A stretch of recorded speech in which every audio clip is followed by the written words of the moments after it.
Well, welcome everyone. I first just want to pull up the agenda here. I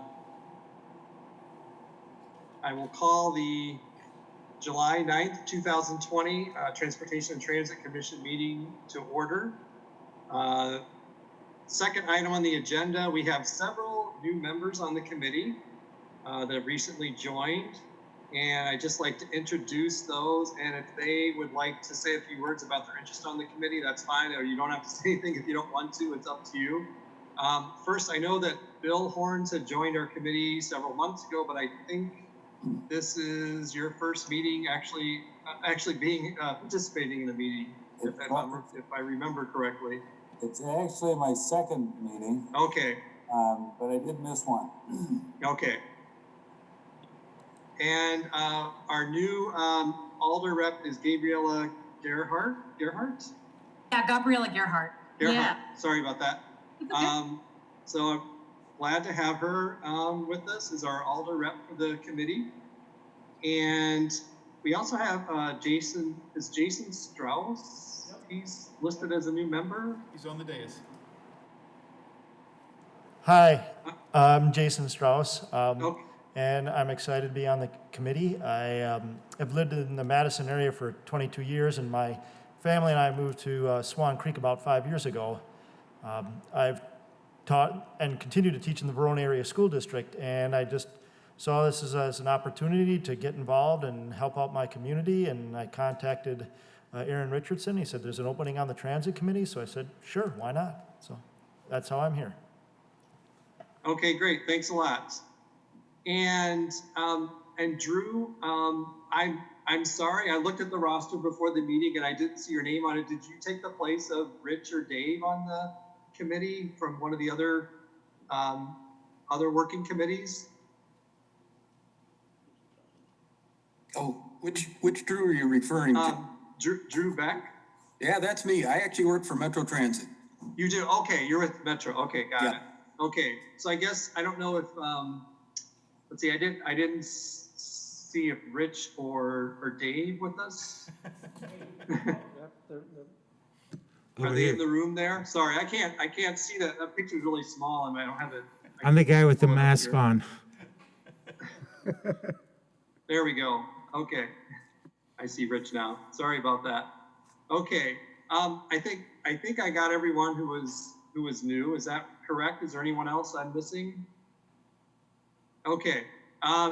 The third item is public appearances for non-agenda items. Is there anyone here for? No one's here from the public, so we can skip over that. Number 4 is approval of the February 13th meeting minutes. Did everyone have a chance to look at the meeting minutes? Yeah, I move to approve. I'll second it. Don't forget the button. Oh.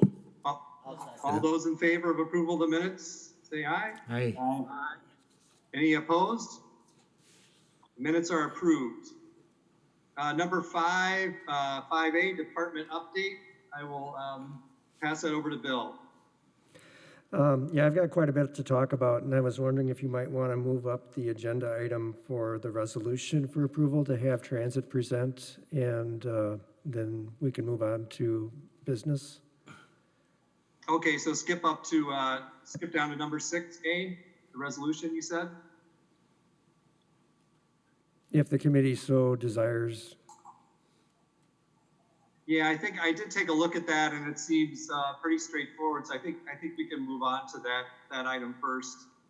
That would be 6A resolution R12620, declaring the city of Fitchburg's intent to continue our partnership with the city of Madison Metro Transit. To begin a discussion, would like to someone make a motion to approve? Motion to approve resolution R12620. Second? Is there any second? I would second. Okay, thank you. Discussion, and I'll pass it back to Bill for a background on that. And Bill, I'm happy to jump in too if you'd like. Yeah, this was a sponsored resolution through our council member here, Gabriella. Yeah. And she can give an update on it for the resolution. Yeah, so the committee, the referral sheet pretty much speaks to the purpose of the amendment, but Madison Metro is going through a lot of changes right now with the new general manager, and they're looking at doing a route study to learn more about the system and try to improve the system. And so this resolution is really intending to declare that we're interested in continuing our partnership and also declare the hope that we can improve our routes and make sure that people that need public transportation in the city are able to utilize that as their primary or secondary means of transportation. And so that's the purpose of the resolution. And I was hoping that, can we have, Bill, could we have Mick and Drew talk a little bit about Madison Metro? Is this a good time for that? That would be perfect. Great. So I'll turn it over to Mick and Drew if you want to talk a little bit about where Madison Metro is right now in terms of COVID, but then also where you're moving forward in the near future. Sure. I can start out. I'll just give you a quick recap of where we are with COVID. As you can imagine, we have been, since the pandemic broke out, we've been running a reduced service since around March or so. And with that reduced service, we've been just operating for essential travel. We haven't been charging fares. We've had to reduce the number of people on board. And actually, we've been running at only 15 people on board for a number of months. And then just recently, we upped it to 25. And with the amount of COVID cases breaking out again, and with recommendations of Dane County Public Health to kind of reduce capacity in buildings, starting Monday, we're going to reduce our capacity back down to 20 on Monday. And along with that emergency order from Dane County Public Health, we're going to start requiring people to wear masks when they're riding. And it's not going to preclude anyone from riding, but we're going to follow the order, and basically we're going to put masks on the bus. So we hope that'll make it a lot easier after that order. And then basically we're looking in the fall to start increasing service a little bit, because we've got UW campus are planning to open again. So we are going to start increasing the level of service we're putting out on the street. We have to do it quickly, and we're going to go outside of our public hearing process, which is something that some people might have some concerns with. But basically what we're going to do is increase service so that we can handle the UW loads, and then we're going to have a public hearing in September or October to kind of talk about things and see what might be working, what might not be working, and then possibly make some adjustments early next year. While that's all going on, we do have a route study that is going to start going on right now. So that is going to look at a complete and utter review of every route in the system. And with that being said, I can turn it over to Drew, and he can tell us a little bit more about kind of what the levels are running at right now and what that route study will look at in terms of Fitchburg. So, ready, Drew? As soon as I unmute my microphone, I'll be ready. The heck's going on? There. Can anybody hear me? Yes. Okay, good. My little red cross microphone thing is still on. Yeah, right now we're running a very kind of low level of service, kind of equivalent to what our old Saturday schedules were like, with some added peak hour kind of commute service on top of that. In August, as Mick mentioned, we are a little concerned with the university going back into session. They're not going to go into the full scheme like they have in the past. There's going to be a lot of classes online and things as well, but there will be more people on the campus. So we're going to be beefing up the frequency on a lot of the core routes that go through the campus and kind of through the main areas of Madison, just to provide the capacity we think we're going to need. And the university itself has also added some capacity to their routes on the campus, which we happen to operate as well. And Fitchburg, right now, I think the two big routes that, there's actually more than two that you would be concerned with. The 16 and 18 are kind of the core routes. The 18 especially operates between the south and the west transfer points and cuts through kind of the Coho, Greenway neighborhood there. That's already running at a half-hour frequency, and that will stay. And I don't want to jump too far into the weeds if you're not familiar with all the routes, but Route 40 is another very essential route, which operates again in the Greenway Coho area and links that neighborhood with the south transfer point, so people can get elsewhere in the system. Right now, Route 40 is operating hourly, which is not great for that kind of neighborhood. There's a lot of I think transit-dependent families living in that area. We're going to jump that up to every half an hour. Give it half-hour frequencies, which it used to have under normal circumstances on weekdays. On the weekends, it will stay hourly. Route 19 touches a little bit of the kind of the Allied Drive area. I think the neighborhood name. Anyway, that will not be coming back, but Route 18 is serving that area every half an hour, all day long, every day of the week. The Fitchburg coverage is already there. We're just going to be upgrading Route 40 to half-hour service, essentially, back to where it used to be before, pre-COVID. I don't know if you have specific questions about routes or anything, but hopefully I can answer them.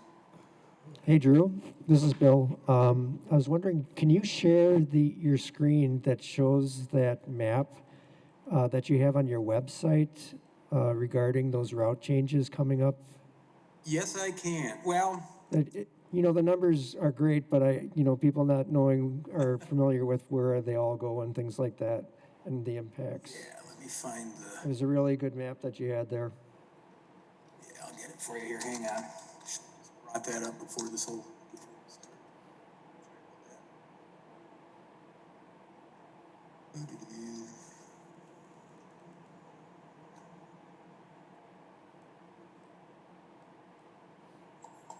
Oh, great, this thing's really slow.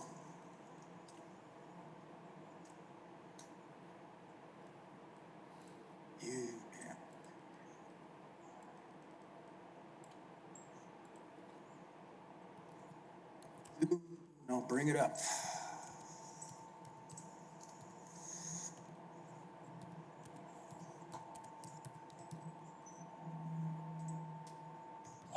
Let's see if this works. Wasn't true. I sent you a link. Oh, okay. I think this is it. Is everybody seeing it? Yes, we are. Okay. Good. Let me get down into the Fitchburg area here. Yeah, I know the numbers, throwing numbers at people, what routes they are is kind of confusing. How do you zoom this thing?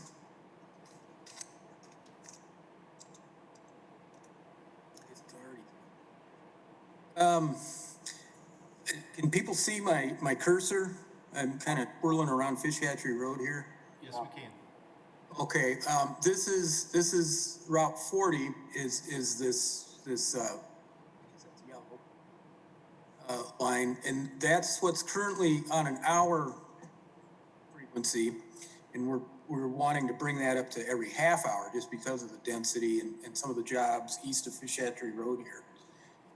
We've had requests for additional service. It operates between the south transfer point and this Todd Drive, Coho, Post Road neighborhood. Route 44 is already operating. That'll stay the same. That is the one that goes down into East Sherrill Parkway and south or further down on Fish Hatchery Road. Route 52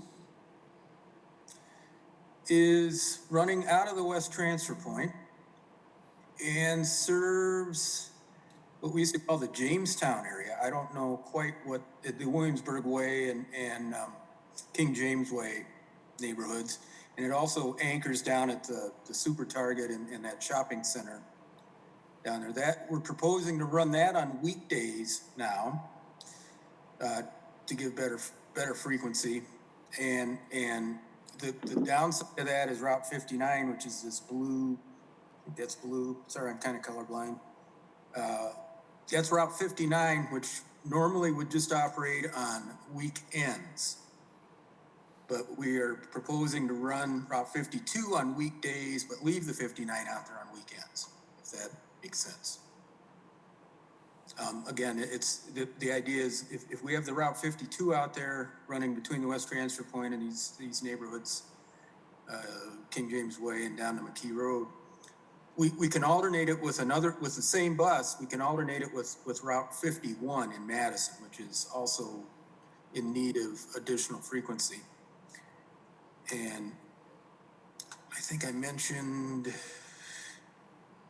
Trail and Crescent down here. The 18 is gonna just stay like it is right now, every half an hour in both directions between the West Transfer Point and the South Transfer Point. So that covers that neighborhood. And for the life of me, I can't think of the name of that neighborhood. Somebody, I'm sorry? Is that Allied Drive? Yeah, Allied, but there's some, I can't remember the name of the neighborhood down there on the east side. Dunn's Marsh neighborhood? Yeah, Dunn's Marsh, thank you. Drawing a complete blank there. So anyway, the Fitchburg service is gonna stay pretty status quo when we go into August, late August, early September, except Route 40 is going to have its increase in frequency from an hour to half an hour. I think that's the big news. So, Glenn, what do the colors mean? I know that, I don't know what the colors mean. The red are areas that are still not going to have service. They don't have service right now, and they won't until after the service changes go into effect. The gold is yellow or gold is kind of additional service. Like for instance, right here, Route 40 is going to have additional service. The blue is a change from weekday to weekend, essentially. This Route 59, which is down here.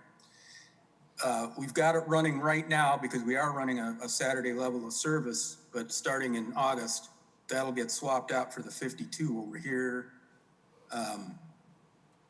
on weekdays. And then, but the 59, this blue one, will still run on weekends like it always has. So these are, sorry to interrupt, but just so I understand, I gather these are changes that are planned right now and would be, I suppose, discussed or not as part of this metro design study. How do these relate to the design study? Well, the design study is a bit more of a long-term look at our routes. What we're doing right now is just taking our existing system, our existing routes, and trying to enhance them to kind of head off any overloads that we might be seeing once the public schools and the campus, UW campus reopens. But the route study is going to be a much larger, comprehensive look at the entire system, which really hasn't changed a whole lot since 1998. I mean, it's been tweaked, but go ahead. Sorry. I'm sorry. So would it be correct to say that all of this is in a sense up for grabs as part of that study? I mean, if it's a comprehensive review, you may change all of it, or any of it. That's potential. Yep. And one of the things that, of course, we're going to want to do as part of that study is be meeting with all our partners, Fitchburg, Middleton, Verona, and having a lot of discussion with the partners about what works, what doesn't, what would they like to see. There's a consultant that's been hired to do a lot of the legwork for that. A very well-known consultant that has done a lot of good around the country. Right. And we're going to be collecting a lot of feedback from people from the Madison community and our surrounding partners. So people email us at any time with their thoughts about what they'd like to see, or both term and in the long term, and we'll be collecting that, and that'll be part of the route study as we move and work on that process. So that is something we'll be collecting from here for a long time. So please encourage people to let us know their thoughts. Indeed. On the first page of that study draft, there's it shows the bus rapid transit lines. The second one, the black one, it appears it's going to go, I had heard, it's going to possibly go down Fish Hatchery Road. Is that correct? And you know about how far that might be initially be planned to go down Fish Hatchery Road? It's kind of an open question, how far it's gonna go. The idea is to get the east-west corridor in place first, get that up and running, because that's kind of the highest ridership corridor we've got now, and we're throwing a lot of buses at it, the way it is, just to handle the passenger loads. But the north-south routing will likely I would say almost certainly come down Fish Hatchery Road, probably at least as far as High Ridge Trail. And who knows how much further. It'll all depend on, geometrics of the streets and all these operating issues that might come up. But I would expect it would have to get down to, this Bend, Cahill, Maine, that neck of the woods at the least.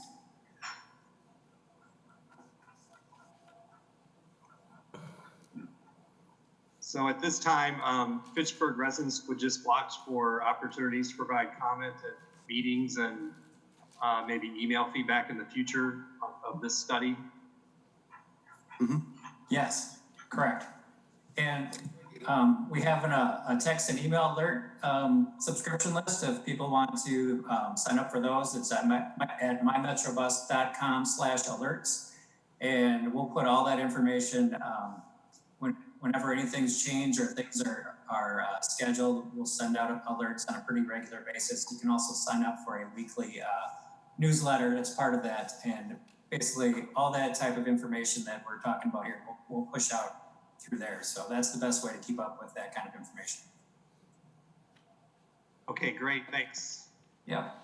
Can I jump in here as well? Bill, I'm curious if you could shed some light on if this body has ever done any sort of community outreach in terms of soliciting feedback from constituents about their experience with the public transit and what they might like to see in is that something that this body would do, is the kind of a community outreach effort? I've only been here for a couple of years, so I don't have a lot of history on this. I think Troy Klein probably has the most history on transit studies that have been done in the past. Maybe other members of the commission have some history on that. I know we did one back in 2014 that studied the east-west corridor study for transit and how to provide that linkage, or maybe it was 15 or 16, I can't remember. But I did read through that study. So we did hire consultants to do that. They did outreach as part of that program and that study, but I don't know if anybody else can add to that. We also got from the buses, we received the data about where people and how many people get on at each stop. And that we used that before. And that, I imagine, you got more newer buses now, so I would imagine we have all that data at our fingertips, right?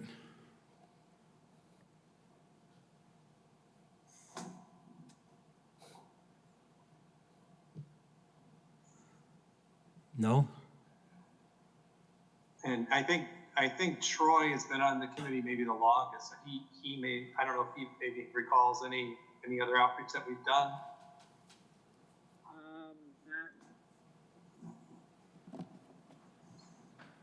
Not correctly.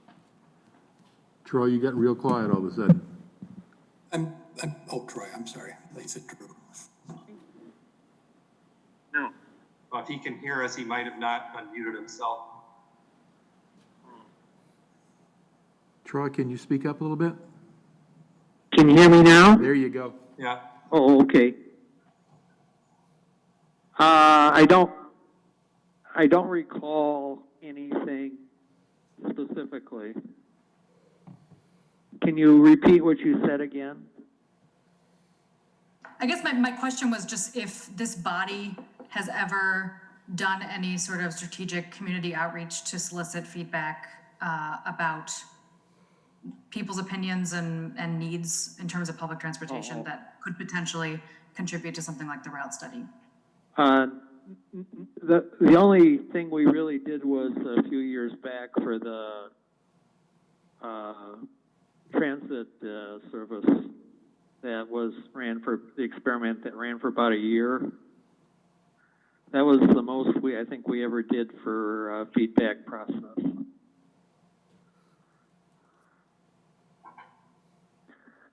Well, our marketing group would be glad to work with your whoever you'd like to get in contact with me, and we can help put something together if you'd like, and we could work together to push that message out. We'd be glad to do that. That sounds great. Bill, I was just wondering, or whomever is going to take care of the agenda in the future, I wonder if we could make this an agenda item maybe in a couple meetings so we can touch base on this and talk about what the future might look like. Is that something that everyone would be okay with? Sure. I think I have my audio figured out here. Mick, what kind of a timeline are you looking at for the study that you're going to be soliciting input, and when are some preliminary results going to be coming out of the study? Well, we're really just getting this started. We just hired the consultant, so we don't really have any timelines in place at the moment. The most specific information, Drew, correct me if I'm wrong, but it's going to take place for the entire year of 2020 into 2021. So we don't have any real timelines set yet. But I'd be glad to forward them along when we have them. Right. And I think the Madison, the city DOT is actually kind of leading this study. I mean, obviously Metros is fully involved with it as well. But we have a transit planner with the city who's the project lead on this. And he's very good at making sure all the data gets input. Troy would like to speak. Is there any plans to do a really in-depth survey of people's, where they originate and where they go, which is kind of pretty essential in this new era of change strategies for traveling?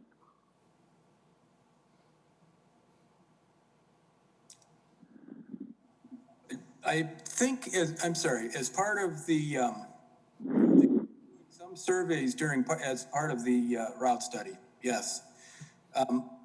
OD data, origin destination data, is also collected by the NPO.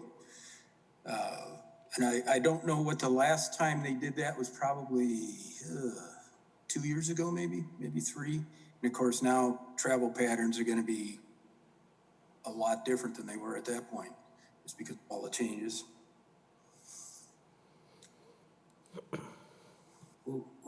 Does the city of Fitchburg have, who's the city of Fitchburg point person, staff person for interacting with Madison DOT and the bus company to develop this plan? Is there an individual who's named for that?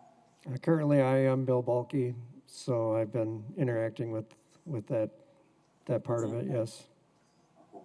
So we do have somebody that's in your job description to go to their meetings. Right.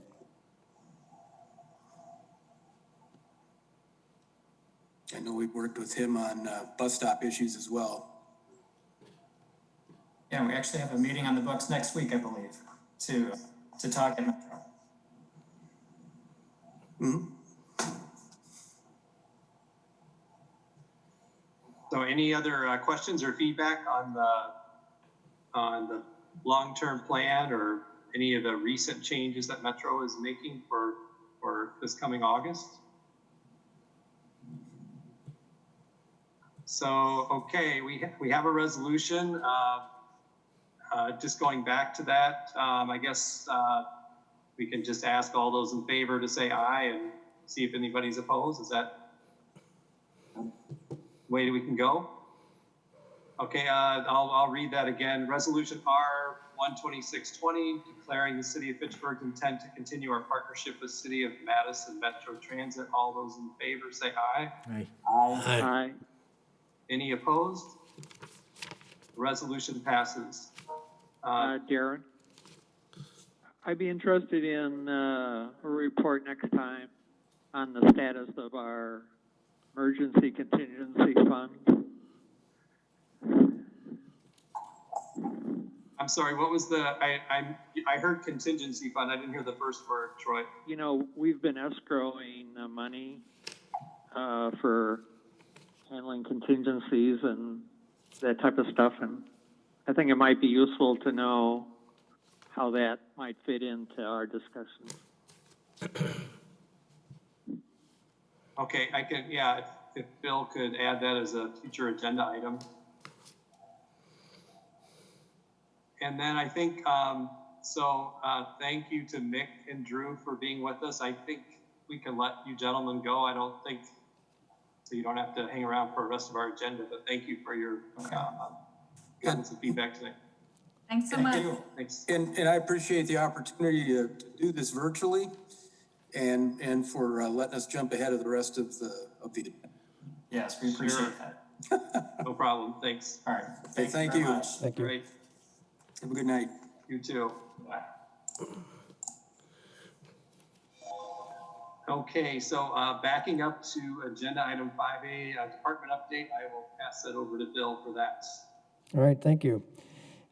Just wanted to go over a few major over-encompassing items that we've been working on this past year. I think our last meeting was back in February, so quite a bit has been happening in the construction world, as well as the impacts to COVID and our transportation systems. The first project I wanted to talk about is Fish Hatchery Road project, which started construction in April. And the construction starts from Traceway Drive all the way up through Greenway Cross and into the Belt Line a little bit. We're currently under the first phase of construction where, am I too close? Yes. Usually I'm the quiet one and everybody says, speak up. But anyway, we're under the first phase of construction, and we're about ready to switch over to our second phase, where we're going to be constructing the southbound lanes within the next couple of weeks. We're looking at the traffic switch to occur around June or July 20th, and then we'll be constructing the southbound lanes from there. So that's a big change coming up here. When we started out with our COVID adventure, the traffic had died down. We were able to take advantage of the lower traffic volumes to get some of the construction pushed up. So we were able to take advantage of that, but now the traffic has been increasing and we're starting to see some backups. There's concern from the Department of Transportation, from the Beltline, the backups from the coming into Fitchburg, from the eastbound travel into Fitchburg. And we're doing the best we can with the traffic signal timings that we have up there and the lane configurations. And I think eventually it may lead to the ramp closure during peak times in the afternoon. So we're still monitoring that, hoping that more travelers take advantage of the alternate routes that are posted to circumvent those areas to Highway 14 or Verona Road. But if it continues like this, we may have to end up shutting down that ramp during the peak times in the afternoon. So, it's been pretty smooth construction up there. Not a lot of hiccups that we weren't anticipating. So we're starting to see the mainline paving starting to happen this week. So you'll start seeing blacktop from Greenway Cross coming south starting tomorrow, I think, if it doesn't rain again. And moving forward from there. So big changes coming in the next couple of weeks. Any questions on that project or concerns? All right. Mckee Road project from Seminole Highway to Commerce Park Drive is the city project led by the Department of Transportation. And that project has had some issues with utility relocations where we've had to jump around and not do the planned staging that we had in place. So we've been working around the utilities quite a bit for the past couple of months, but eventually we did make that big switch where we're now just constructing the southbound or the south lanes. The east, I guess, would be the westbound lanes right now. And the new pedestrian bridge at the Badger State Trail is starting to go up. So we do have the bridge walls in place there, and we're looking at having the bridge actually set by late August, early September, and then opening that pathway up by mid-September, I think. So that's going to be a big milestone coming forward. We did do another traffic switch last night to on Seminole Highway there to reconstruct the northbound, or the it would be the west lanes of Seminole Highway. So they constructed the east lanes over the past couple of weeks, and now they're moving over to the west side and completing that. So lots of big improvements coming along with that project as well, and we seem to be on time or with that project as well. I guess any questions with that one? No? Commerce Park Drive is an extension over by Sub-Zero Parkway, from Sub-Zero Parkway to the south toward Lacey Road is being reconstructed right now. We're putting in the curb and gutter shortly on that road, and we should be opening that road up to traffic by mid-September. Or our deadline is mid-September, but possibly earlier than that. That's the area that's over by Promega that's being constructed now. Central Park Place, Greenway, Green Market Drive, that road has got the curb and gutter installed out there, so that's the connection that will go from essentially Nine Bark at Syene and connect up to Lacey Road. That connection there is being completed shortly. And like I said, the curb and gutter is going in, the asphalt and everything will be going down. And that one is has a mid-September completion date as well. The Fahey Glen improvements, that one connects the roundabouts between East Sherrill Parkway and Lacey Road, the roundabouts there. And that one had some, pretty significant input for bicycle and pedestrian accommodations.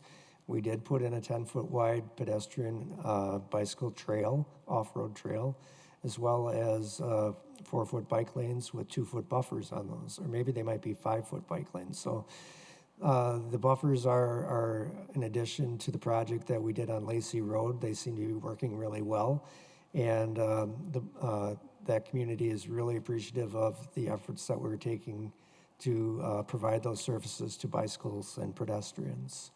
That road was completed and opened up about 2 weeks ago, and starting to see some traffic on it. Lots of people walking, a few cars, but it does provide another link in our community to avoid, traffic backups at Lacey and Fish Hatchery Road. So that's getting used a little bit more. Our subdivisions, Terra Vesa is open for business pretty much. Got a lot of homes out there. Most of the improvements have been accepted as far as the road. Pending any other orders or anything, I think the school's going to be opening up this fall, after Labor Day. And so we're getting the final touches in place for all of the improvements needed around the school as well. Something that we're going to be placing out there near the school are going to be it would be a flashing 50 mile an hour when children are present sign, and it'll have LED lights around that sign. So that'll be flashing when during the school hours. And then we also have a speed radar feedback sign on there. So when people come into the area, it is posted at 15 miles an hour when children are present, that they can monitor their speed when coming through there for that 15 mile an hour speed limit. Any questions about that one? No? Crescent Crossing is under construction right now, and we're working with the developer and their engineer to probably integrate one of the first pre-traffic calming measure before usually we're reactive to situations where there's speeding or concerns with pedestrians and children in the area. And this time the developers come forward and said, hey, I think we need to put something in here to make sure that our speeds are reduced, the crossings are more safer. So that would be on the future Minong Drive, and it would be a speed hump in the area of, I think it's the first street that's there. I can't remember what the name of it is, but like a speed hump or a speed table in that area for the crosswalk in that area. As far as planning and studies go, we do have a, oh gosh, what's the name of that amendment called? It's going on right now at Carp C, where they're an urban service area amendment, where they're expanding for Fahey Fields to the south, Fahey South.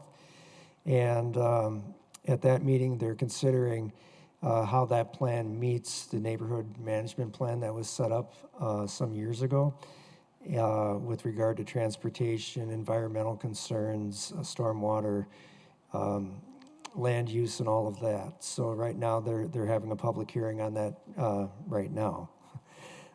So we've got that one where we're considering the transportation needs and making sure that those meet the plan, and we submitted comments on those going forward for that one.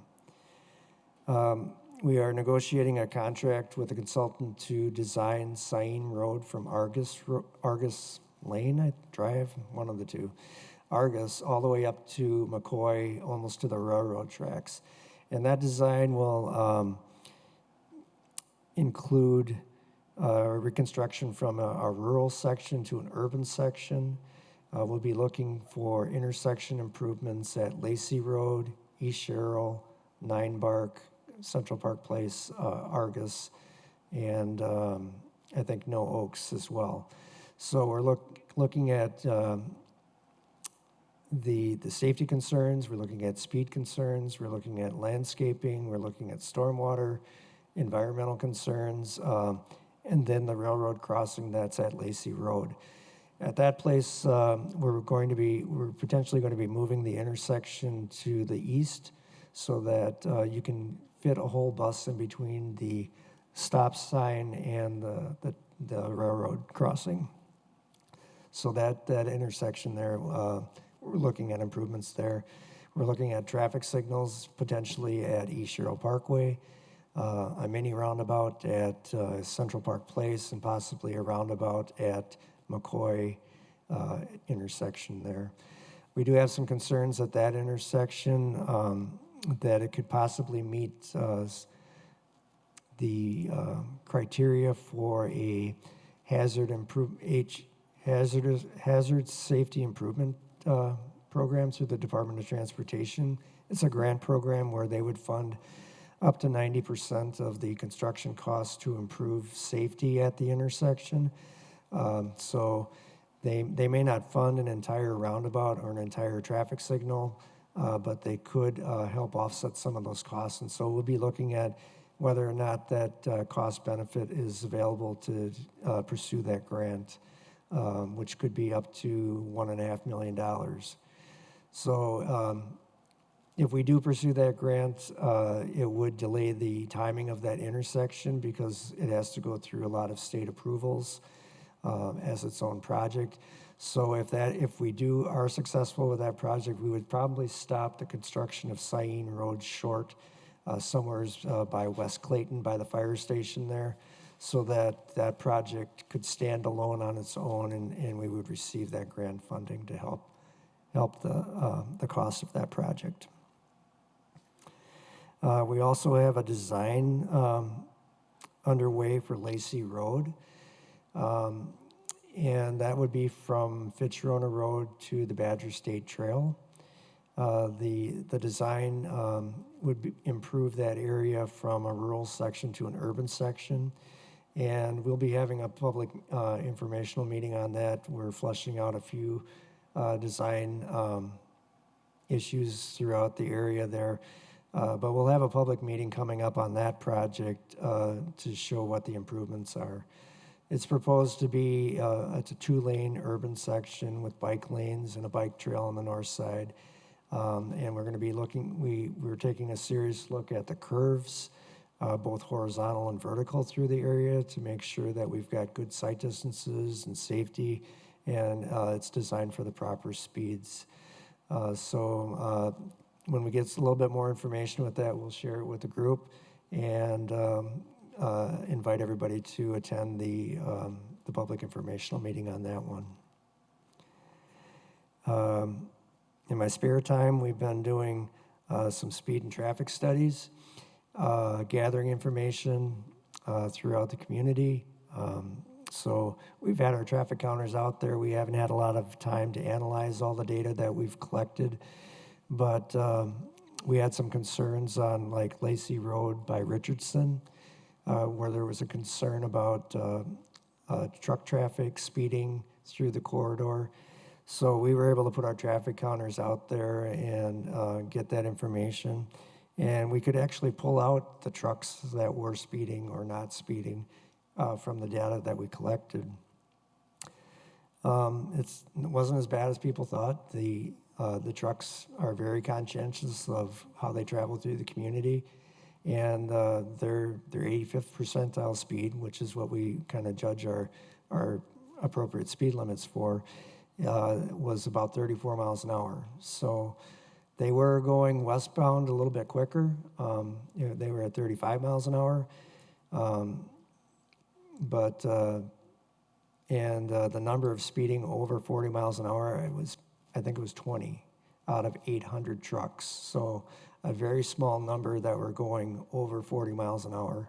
And then there was just a couple that were up in that high range of 45, 46 miles an hour. So it's not a big problem of trucks traveling with speed up and down the road, but it did show, that the information that there are trucks and they are obeying the speed limit for the most part. The other speed study that we did recently was on Fahey Glen. Currently that area is posted at 35 miles an hour. It's listed as a collector in our comprehensive plan and our traffic comprehensive plan.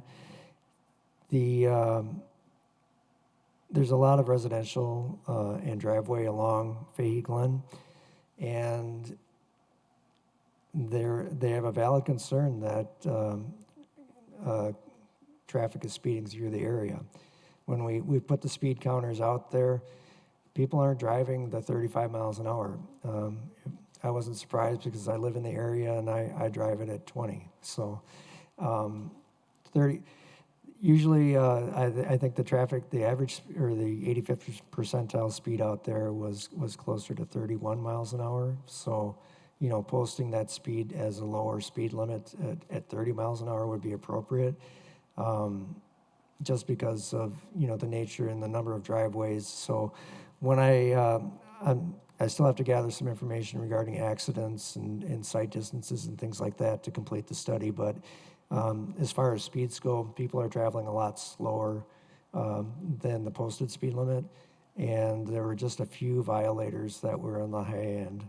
And I can share all that information as well with the committee when I get that put together. So that's kind of what I've been busy doing amongst other things. And I guess if you have any questions, concerns, or pursuit that you'd like me to go after and look into, I'm open to that.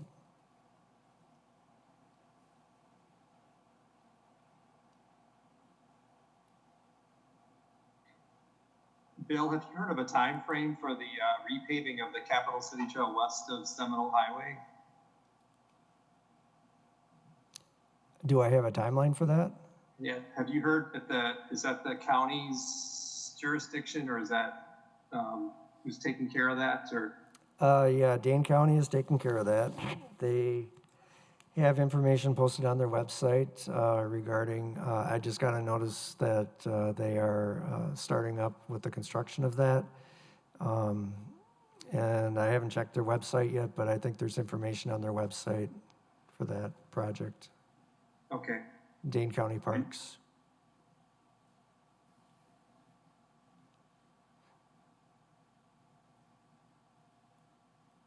Any other questions for Bill?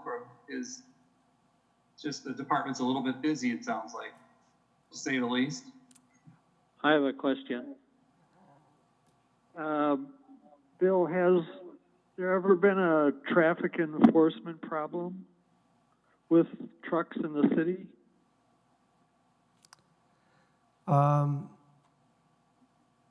Not that I'm aware of. Okay, I didn't think so.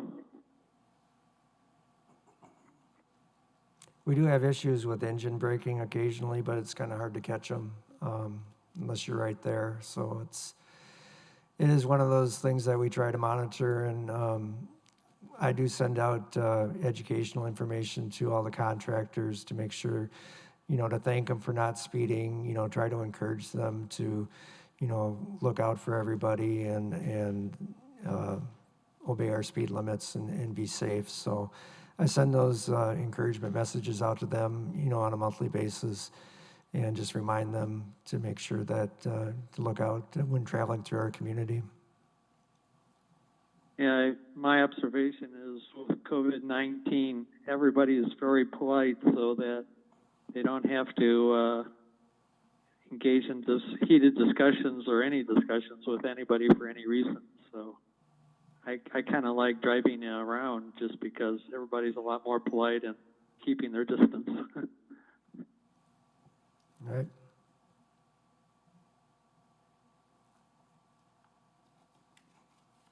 Any other questions for Bill on the department update? Now we'll go on to 5B, review and discussion of the neighborhood traffic management process update. And I will pass that over to Bill for some background information. All right. Yeah, I was looking through some of our policies and information that we have on file, and noticed that this was one that we haven't really looked at in quite a while.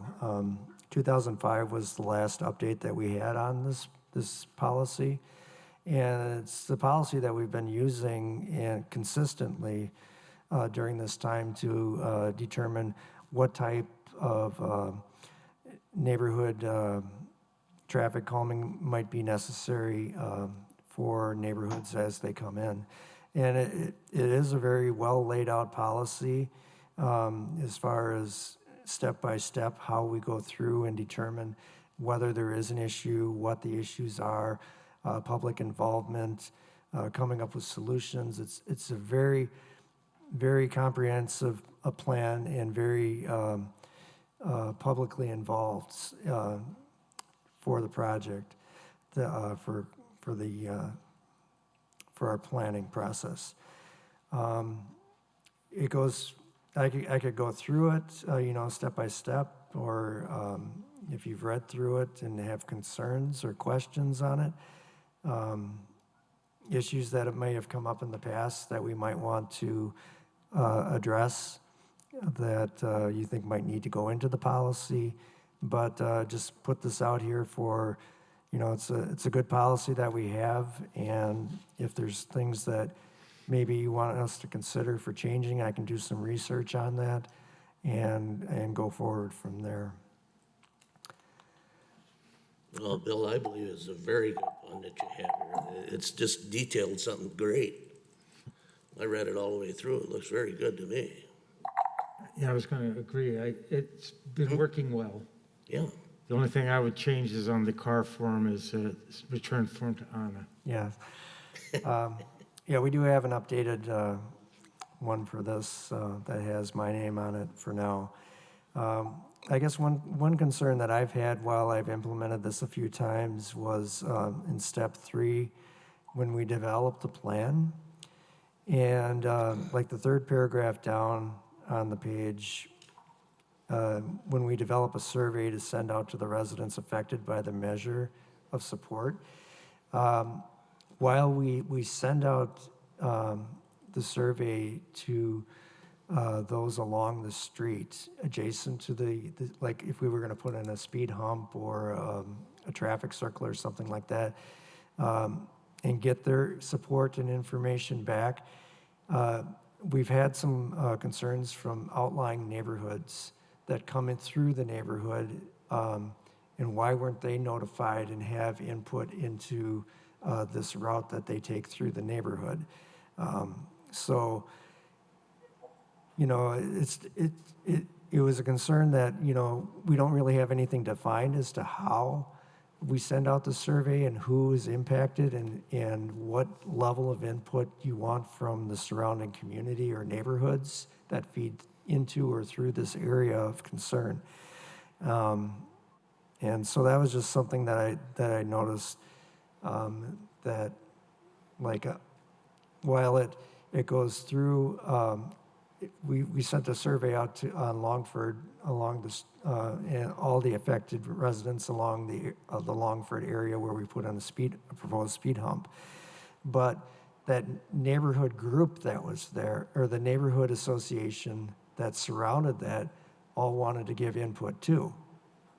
Because, and then the people that were along the road were concerned that they were going to get overruled by the entire neighborhood, but they were the ones that had to live on the road. I can see that. Mm-hmm. So I think that's an area that, you know, I'd like to work on a little bit to better define how the notification is sent out and who it's sent to, or maybe even the level of input weight. You know, maybe the adjacent residents have more weight than the neighborhood, but something to consider and look at, I guess. Bill, I have a couple of questions. So how often have we gone through this process in the recent past? Since I've been here, I think I've done it 3 times, so that's probably once a year. But I know that since 2005, it's probably been 25, 30, I've seen 25 to 30 files on requests. And then, is this form like easily accessible on the city website? And I guess one of the reasons I ask is because prior to this meeting, I hadn't seen this form, and in terms of me communicate with my constituents, I just haven't seen that this was an option. So I think it's great. I think the plan is fantastic. I'm just wondering about if it's common knowledge that this is a process that people can choose to go through. It's on our website, but it's pretty buried. So Okay. it's hard to access, and that's, you know, our own website design that we have to try to work through to make it more apparent. And so you got to be a web designer kind of to figure out how to get those things to pop out better and maybe show up on the home page instead of just a link within, you know, 3 different pages deep. So that's something that we can work on as well, to have that, you know, as a form, you know, on our city website if they have a concern, you know, on the home page, more accessible, things like that. Yeah. And then the other question I have, and I guess I didn't see this defined, but how do you define, so it's in the form of a minimum of 50% of the households in the affected area must sign the petition. How do you define what the households in the area are? Like, if it's an intersection, is it just the 4 houses on the corner, or is it a whole neighborhood association, or how do you define that? That's the area that we have an issue with defining. Okay. In terms of, you're talking about in terms of notifying the affected neighbors, is that kind of, it's related to that? Yes, yes. So like you had mentioned, like for an intersection, typically we would go one block in every direction, because that will impact, people either, if we were to do a traffic signal or a traffic circle at an intersection, that would impact the people, coming into and out of the intersections, so that, because people will try to speed up after the intersection. They'll slow it down, I think a lot of people will see, a slowdown in speeds when they come into the intersection, but they're accelerating going out. So we usually do a block in either direction. If we do speed humps, typically we'll do the entire block either side of it. But then again, people that are in the neighborhood feeding through that they're like, hey, we've got this speed hump now we got to deal with, and yeah, I think that's, like I said, if we can define that better or get some ideas for defining that better, that would be helpful. Yeah. I have a question. So what you're saying is that the affected area is one block from where the construction is? Yes. Well, 50% of the households. Oh, just once, sorry. So it'd be 50% of the households, one block from the affected or the construction site. right. So it wouldn't be actually the whole neighborhood. No. We had something in our neighborhood like that once, and it actually was brought up to the neighborhood association. So I wasn't queried at all because I wasn't close to it, but again, it was brought up as an item for the entire neighborhood.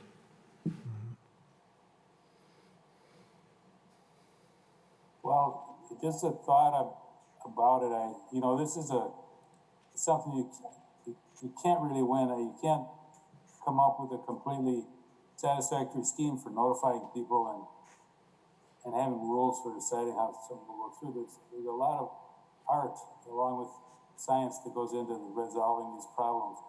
And I would say, Gabriella, to you, a lot of that falls to the alder.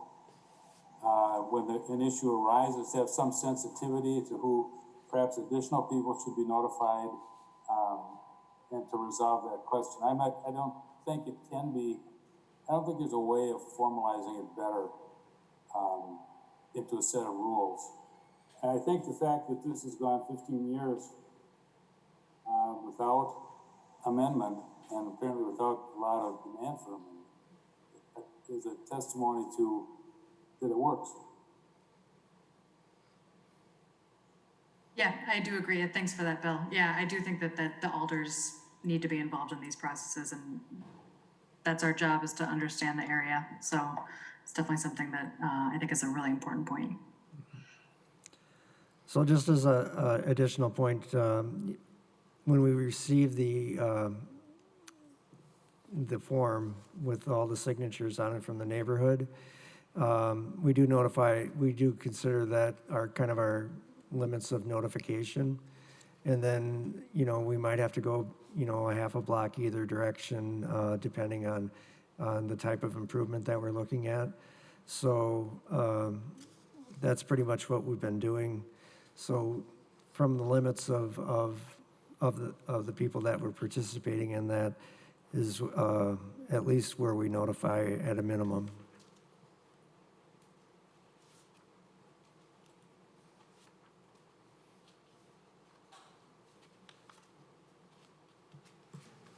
So what's next then? What's the process to update this? Are you going to have a project plan of any kind in place? Are we going to be, or maybe every month when we meet, you show us some changes that you want to do, or are we just going to say, hey, we like it, let's just put a new date on it? Yeah, that's fine. We can do that. I think I'll put a resolution through the committee and through the commission and the Board of Public Works that would update the form, maybe, so that we can review the notification part of it. I think that's really the only part that I'd like to try to tie down a little bit better.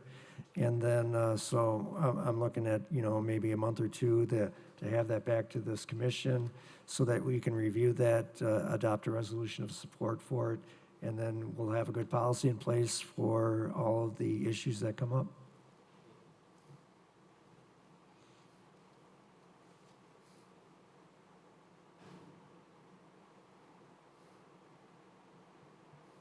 Any other feedback for Bill on neighborhood traffic management process?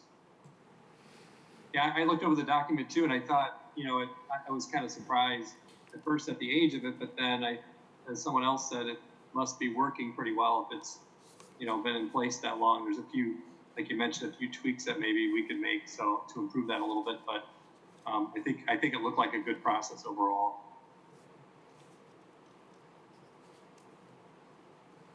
Okay, we'll move on to agenda item number 7, announcements. Next meeting is scheduled for August 13th. Bill, do you know if we'll have anything for sure on that agenda, including any of the items we brought up tonight? Yeah, I could bring an update with transit because I do have a meeting later next week with their planning department on the study and going through with that. So I could bring an update for that. If you can, you know, do some homework and think about transit-related issues or where you think service should be going, what you've heard from the community over the past 3 to 5 years, and changes that we might bring forward to them, that would be appreciated too. And then I guess I'll try to get some ordinances together. We need to update some of our parking and speed limits and things like that throughout the community. So if we can get a chance to review and adopt some ordinances with those changes, I'd bring that forward too. And is the plan at this time, I don't know if this is a question for the tech guys, but that we would have the potentially same meeting format where people could come in person or be virtual if they'd like to be, or? Yes. Okay. Any other announcements from anyone? Would someone like to make a motion to adjourn the meeting? Motion to adjourn. I'll second it. All those in favor? Aye. Aye. Aye. Opposed? We are adjourned. Thank you very much, everyone.